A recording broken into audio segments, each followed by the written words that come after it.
Next week comes the power plants. Next week comes the bridges. We're going to knock out all their power plants. We're going to knock out all their bridges unless they get to the table and negotiate. I think they have no choice.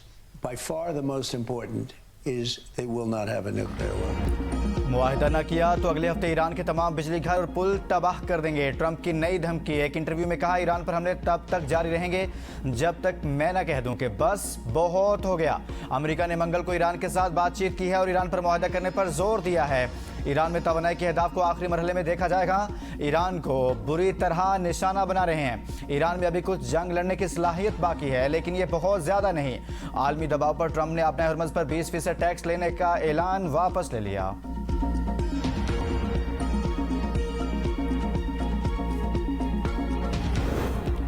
Iran के एक inch का दिफा करेंगे। Trump की धमकियों पर ईरानी सदर का रद्द-ए-अमल। TV पर जारी एक बयान में मसूद पज़ेश्कियान ने कहा, ट्रंप बताएं कि क्या उन्होंने मैदान जंग में अपने मकासद हासिल कर लिए। ईरान को तकसीम करने की कोशिश करने वाले बताएं कि इन्हें आखिर हासिल क्या हुआ है। उधर ईरानी पार्लियामेंट ने अपने हरमज की सलामती और पायदार तरक्की का स्ट्रेटेजिक एक्शन प्लान मंजूर कर लिया।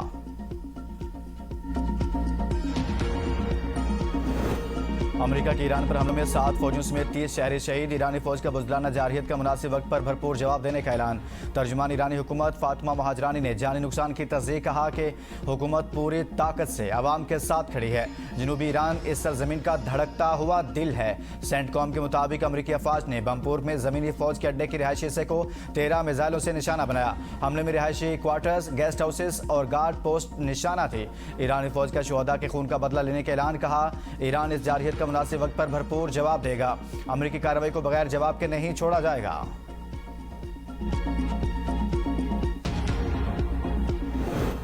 ईरान के जवाबी वार खित्ते में अमरीकी अहदाफ को निशाना बनाया। पासदारान इनकलाब का बहरीन में अमरीकी 5th फ्लीट पर हमला।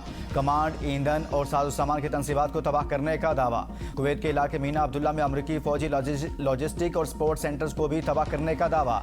कहा, ऑपरेशन नसर 2 की चौथी लहर के दौरान इस तनसीब को आग लगाकर तबाह कर दिया। हमले दोबारा किए गए तो ईरान पहले से ज्यादा सख्त और हैरान कुन जवाब देगा। आपने हरमज में शदीद कशीदगी और अमरीका के मुसलसल हमलों के असरात। आलमी मंडी में तेल की कीमतों में मुसलसल इजाफा जारी। ब्रेंट क्रूड ऑयल 87 और WTI $80 फी बैरल पर पहुंच गया।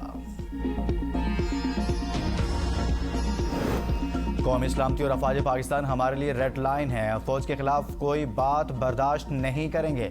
कौमी मफादात पर कोई समझौता कबूल नहीं। Chairman peoples party Bilawal Bhutto का मुजफ्फराबाद में कारकुनों से खिताब। कहा, अफवाज पाकिस्तान ने दुश्मन को इबरतनाक शिकस्त दी।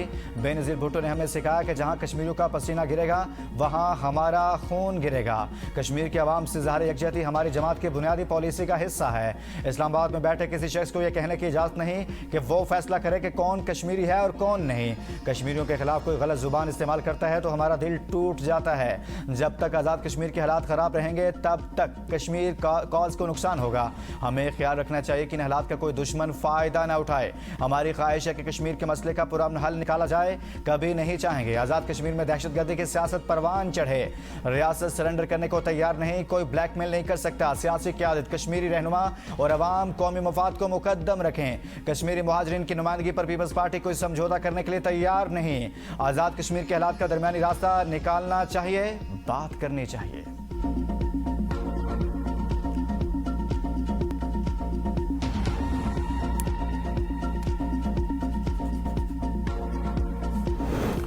पाकिस्तान की मैशत इस्तेहकाम की राह पर गामजन रवा साल मुआशी तरक्की और कारोबारी सरगर्मियों के फ़रोग़ का साल होगा। कारोबारी बरादरी मईशत में रीढ़ की हड्डी है। इन्हें ज़्यादा पैदावार और बरामदात के फ़रोग़ के लिए हर मुमकिन सहूलत फराहम की जाए। वज़ीर-ए-आज़म का FPR इस्लाहात पर जायज़ा इजलास से खिताब। कहा, FPR कारोबारी तबके के साथ ताउन और इनके जायज़ मसाइल तरजीही बुनियादों पर हल करे। सीनियर अफसरान हर माह के पहले हफ्ते में कराची का दौरा करें ताकि कारोबारी बरादरी से बरह रास्त राब्ता हो और इनके मसाइल बिला ताख़ीर हल हों। टैक्स कवानीन की पाबंदी करने वाली कंपनियों की सरकारी सतह पर हौसला अफजाई और इनकी खिदमात का एतराफ़ किया जाएगा। हुकूमत का मकसद कारोबार में आसानी पैदा करना, सरमायाकारी और बरामदात को फ़रोग़ देना और टैक्स निज़ाम को मज़ीद शफाफ और आसान बनाना है ताकि कारोबारी बरादरी का एतमाद बढ़े।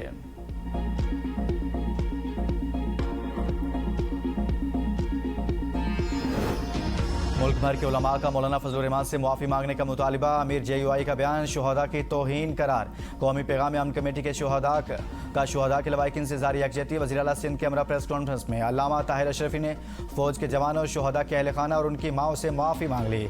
वज़ीर आला सिंध मुराद अली शाह ने कहा, हम पाक फ़ौज पर फ़ख्र करते हैं। मारकाहा की कामयाबी के बाद दुनिया में पाकिस्तान की बात हो रही है। मौलाना ताहिर अशरफी ने कहा, शुहदा की कुर्बानी का कोई माली मुआवजा नहीं हो सकता। सिक्योरिटी फोर्सेज के जवान तनख्वाह के लिए सरहदों की हिफाजत नहीं कर रहे। जो हमारी हिफाजत के लिए जान कुर्बान करे, उसकी तौहीन किसी सूरत काबिल कबूल नहीं। दहशतगर्दी के खिलाफ जंग में पूरी कौम को रियासत और इदारों के साथ खड़ा होना चाहिए। अल्लामा राग़िब हुसैन नईमी ने कहा, मसालिक मज़ाहब मिल बैठें और मुकालमा करें तो बेहतर नताइज होंगे। अमन कायम होगा तो माशी तरक्की में इजाफा होगा। मुफ्ती अब्दुल रहीम ने कहा, मदारिस के निसाब में और तलबा की ज़हन साजी पर काम करना होगा।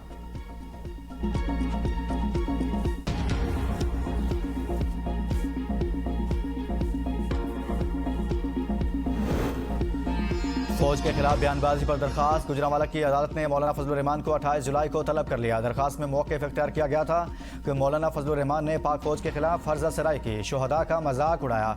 लाहौर की सेशन अदालत ने दरखास्त पर डायरेक्टर NCCIA से जवाब तलब कर लिया।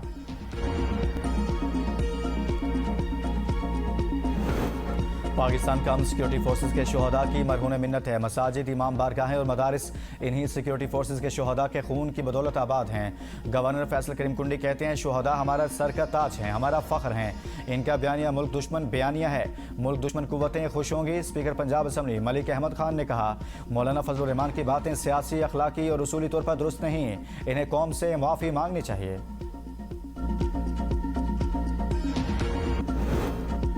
अवाम हो जाएं तैयार, अब तेल कीमतें रोज़ाना की बुनियाद पर मुकर्रर होंगी। All Pakistan petrol pump owners association ने तजवीज़ की मुखालिफत कर दी। कहा, डेली प्राइस मैकेनिज्म हमें हरगिज़ कबूल नहीं। हफ्तावार कीमतों के निज़ाम ने पेट्रोल पंप मालिकान के कारोबार को शदीद मुतासिर किया। रोज़ाना की बुनियादों पर कीमतों का तयन बहरान को मज़ीद बढ़ा देगा। अहम फैसले में स्टेक होल्डर्स पेट्रोल पंप मालिकान को एतमाद में नहीं लिया जा रहा। फरीकैन से मुशावरत नागुज़ीर होती है। हमारे तहफ़्फ़ुज़ात को संजीदगी से न लिया गया तो आइंदा खिलाफ अमल का ऐलान करने पर मजबूर होंगे। आटा और LPG महंगी होगी। नान भाइयों ने रोटी की कीमत बढ़ाने का मुतालबा कर दिया। डिप्टी कमिश्नर रावलपिंडी के नाम खत में कहा, सरकारी नर्ख पर रोटी बेचना नामुमकिन हो गया। फाइन आटा 80 किलो बोरी की कीमत 12,300 रुपये तक पहुंच गई। सरकारी आटा 10 किलो थैला 885 रुपये से बढ़कर 1100 रुपये का कर दिया गया।